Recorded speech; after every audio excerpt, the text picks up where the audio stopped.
This is what college football looks like, and it's the same everywhere. Good times eating, drinking, and we all sort of pretend like we know what the hell's gonna happen. So even though I'm in New York and not on campus, all season long, I'm eating, drinking, and figuring out what the hell's gonna happen in the games of the week. This is Easy Call. Easy Call, BCS time, so we're going big. This is DuMont in Brooklyn. Let's fill our guts, just to an obscene level.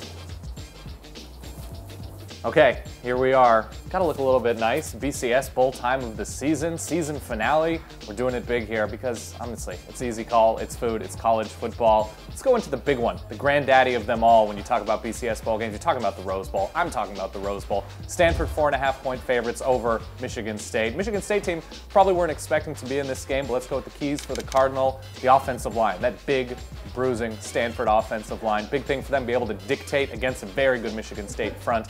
Get Stanford to run downs on 3rd and 3, 3rd and 2. That'd be ideal. Next, the quarterback position. Kevin Hogan has looked very good of late, especially in that Pac-12 championship game against Arizona State. Pick his spots with one-on-one on the outside. Ty Montgomery. Michigan State is going to leave their corners on an island because they're really good. That's an angry swarm of flying DBs. It's going to be tough for Kevin Hogan, but he throws a nice deep ball. And finally, the defensive front for Stanford. Michigan State is looking to get into a rhythm on the ground to open things up for Connor Cook through the air. How well can Trent Murphy and those guys play sideline to sideline, make first contact count?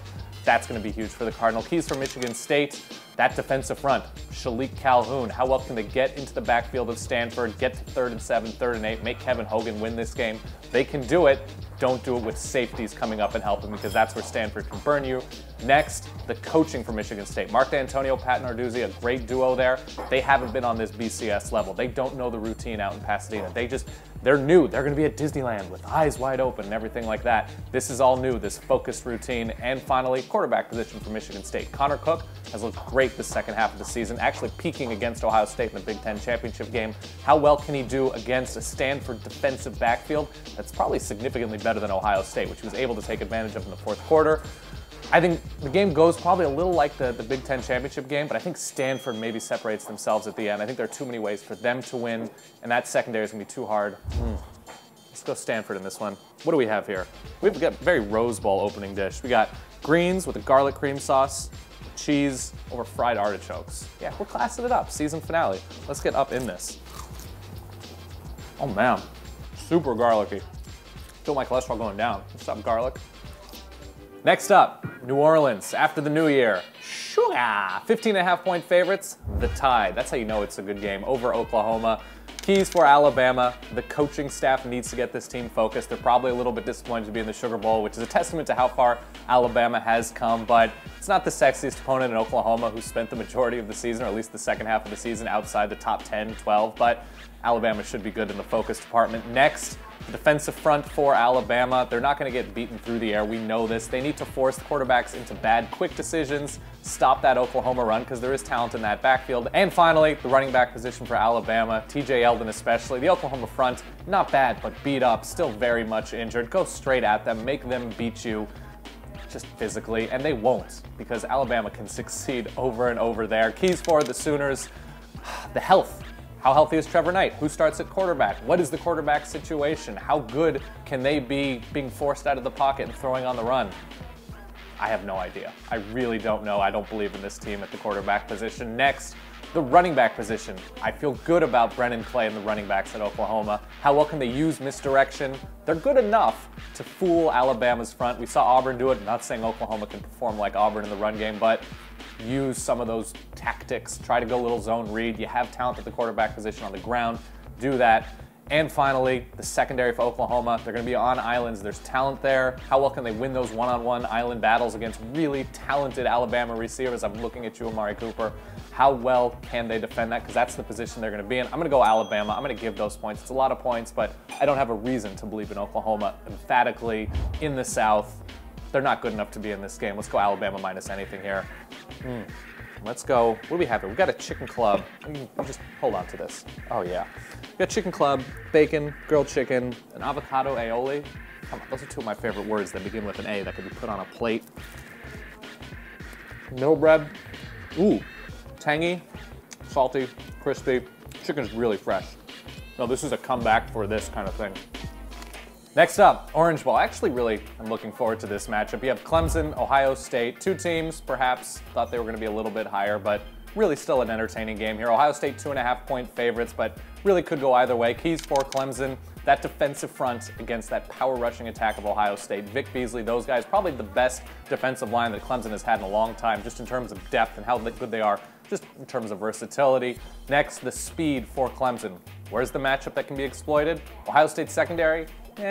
Clemson's passing offense and those talented receivers, Sammy Watkins, Tavis Bryant, all those guys, that's a mismatch. Go. Just test them constantly. And finally, X's and O's. How well can Clemson come out and put Ohio State into a bad position?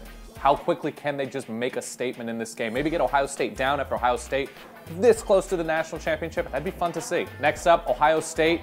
Keys for them, the running back position. Carlos Hyde, that power rushing attack, as talented as they are everywhere on that offense, that's their bread and butter. Don't get away from that. Even if Clemson stops them early, just keep hammering. That's what you do. Next, the youth movement, especially for Ohio State along the defensive line.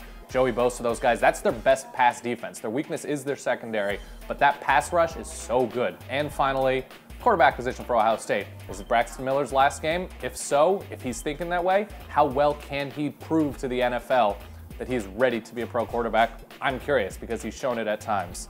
I'm going to go Clemson here. I like the mismatch of Sammy Watkins against that secondary. We saw Michigan State exploit it. If they can do it, Clemson certainly can. I'm going to say Clemson here by a touchdown. Let's call it 34-27. Oh my God, this is heavy. Get this. This is the DuMont and cheese. This is enormous.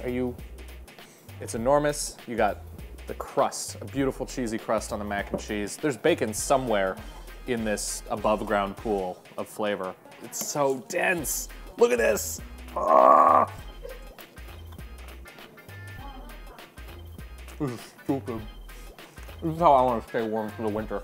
Fourth game, and it's a Fiesta, because Fiesta Bowl.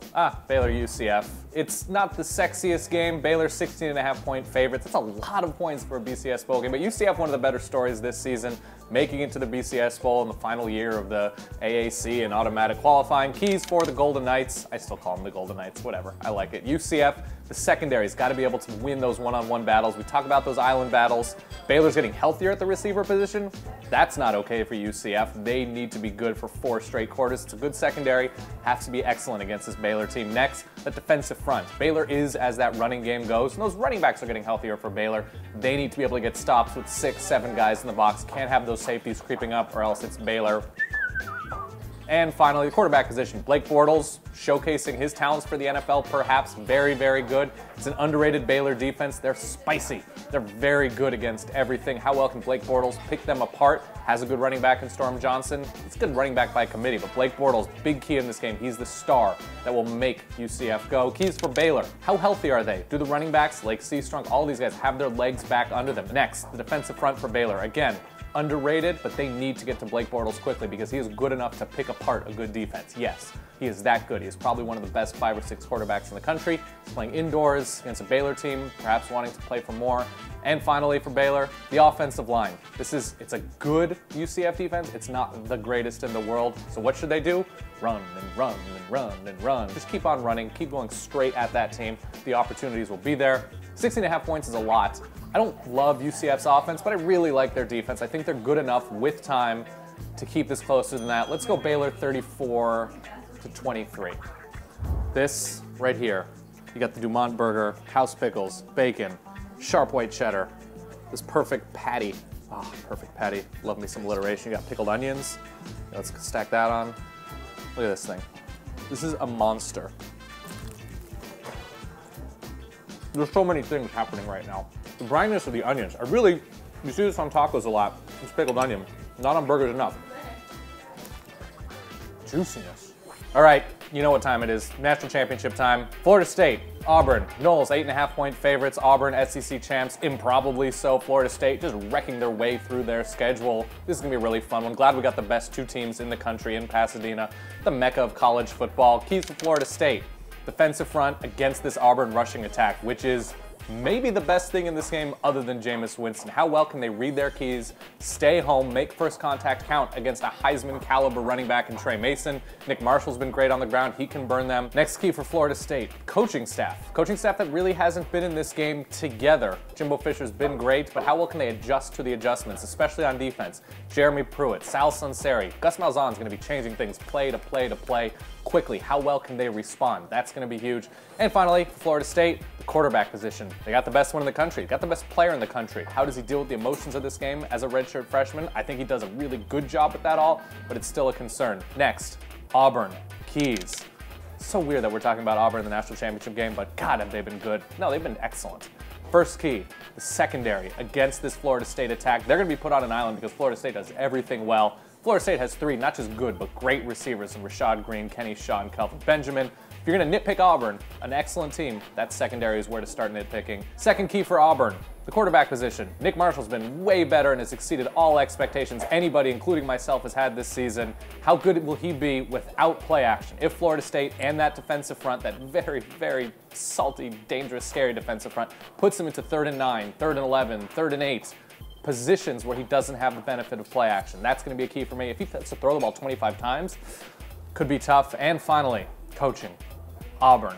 Gus Malzahn has been in this position before. How well does that experience translate that he had a couple of years ago with Cam Newton? Can he adjust? Yes, we know he can. Can he adjust this Florida State defense? Nobody's been able to thus far. I have my doubts to be able to do it over fourth quarters. That's tough. I'm going to go Florida State here. They seem more completely excellent, most efficient offense and defense in the country. Would love to see Auburn win this game just because hell of a story, hell of an offense to watch. But Florida State, it's just too much monster, too much wonderful monster in Jameis Winston. Florida State, your national champs. Now it's beer time and Twitter time. Ooh, yeah, it's a Southern Tier Harvest Ale. It's hitting the spot. First question comes from Dylan. Double patty, single patty, burger. How do you feel? I'm gonna go single. You gotta have good thickness to it. I don't want the meat to outweigh everything. I want everything in harmony. I want a perfect offensive line of flavor. Is that too much to ask for? I say no. Opinion on the stuffed burger phrase. That's from Rhett. Keep everything separate. I like separate. This is an interesting question right here. Ooh, how do I feel about the egg, the fried egg on a burger? Pro. You give me a fried egg option, you give me runny yolk, I'm a happy man. And final question, which bowl should you skip to spend more time with your family? Essentially, I'd say Duke, Texas A&M, but that could be fun. You can root for Duke. I'm gonna say Iowa, LSU. I mean, what are you really getting out of the Outback Bowl? I mean, what are you really getting? Yeah, I'm gonna say skip that. Oh, all right, there you have it. 44, 29, and 2 on the regular season. This week, Florida State, Alabama, Stanford, Clemson, and I'm going UCF in the Fiesta. I'm feeling good. You're welcome for all of the money over the course of the season. You can't imagine the ungodly amounts of digestion that I have laying ahead of me. It's gonna be a nice winter of burrowing. See you soon.